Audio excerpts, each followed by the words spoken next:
Hakuna Mungu mwingine katika rejea zozote zile za vitabu ambazo zinamweleza kuwa ni Mungu wa upendo na mwenye kujali watu wake kama Mungu wetu.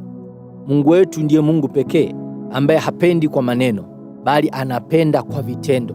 Miaka zaidi ya 2000 iliyopita alimtoa mwanawe Yesu Kristo ili kupitia kifo na kufufuka kwa Yesu sisi tupate wokovu na pia tupate uponyaji. Yeye ni Mungu ambaye anakupenda kiasi kwamba yuko tayari kukuponya ugonjwa wote unaokutana nao. Wewe endelea kumtafuta, endelea kumwamini, maana anataka ajidhihirishe kwako. Bwana Yesu asifiwe. Mimi ninaitwa Mwalimu Daudi Mwalizo na ninakukaribisha katika maisha ya ushindi. Neno la Mungu linasema katika kitabu cha Luka sura ya 8.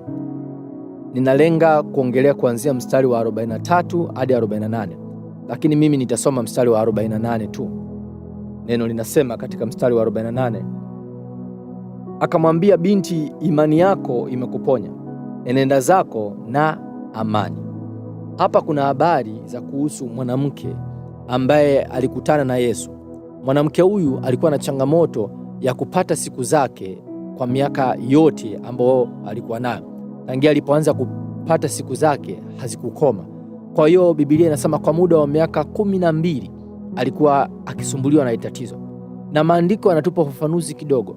Inasema kama huyu mwanamke alijaribu kwenda kwa waganga, kwenda kwa madaktari, kwenda kwa wataalamu mbalimbali ambao wanaweza kumsaidia, lakini wote hawakuweza kumsaidia.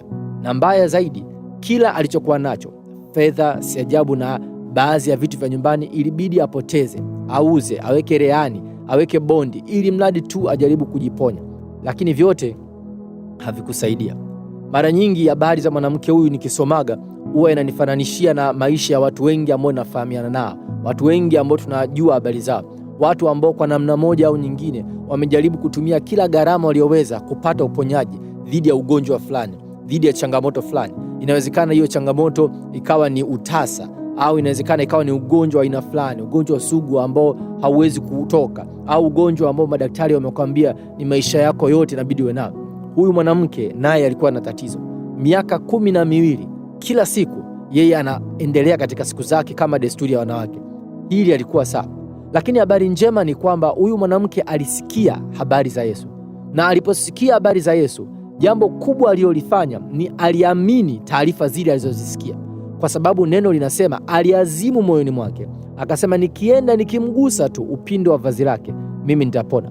Huwezi kufanya maamuzi kama hayo ikiwa haujasikia na kuamini hizo habari. Huyu mwanamke inaonekana kwa namna fulani kuna sehemu alisikia habari za Yesu anayeponya na akasema, mimi nitamwamini huyu Yesu anayeponya. Kwa hiyo akachukua hatua. Leo hii mimi nina jambo kama hilo la kukwambia, ndugu mpendwa.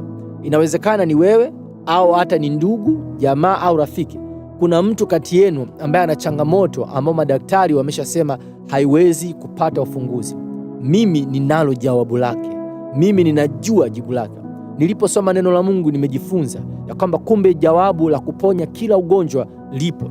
Jawabu ni Yesu. Hata sasa Yesu anaweza kukuponya. Kama huyu mwanamke vile alivyosikia habari za Yesu, neno linasema kama hivi, akaamini alafu akachukua hatua. Na wewe pia kama ukiamini habari za Yesu anayeponya na ukachukua hatua za kumwamini, basi yeye anaweza kukuponya. Katika mstari wa 48 neno linasema Yesu akamwambia yule mwanamke ya kwamba ninatambua ya kwamba sasa umepona na ni imani yako iliyokuponya. Imani yako, ndugu mpendwa, ndiyo inaweza kukuletea afya siku ya leo. Si jambo gumu, si jambo la kushangaza, si jambo la kusema ni muujiza wa kipekee sana. Uponyaji ni jambo ambalo Mungu anataka afanye kwako, lakini lazima uamini. Lazima uamini ya kwamba Yesu anaweza kukuponya. Na mimi ninaamini kwa kutumia imani hiyo utafikia pale ambapo Bwana amekusudia kukupeleka. Kama umebarikiwa na somo hili kwa namna yoyote ile, basi niandikia comment hapo chini.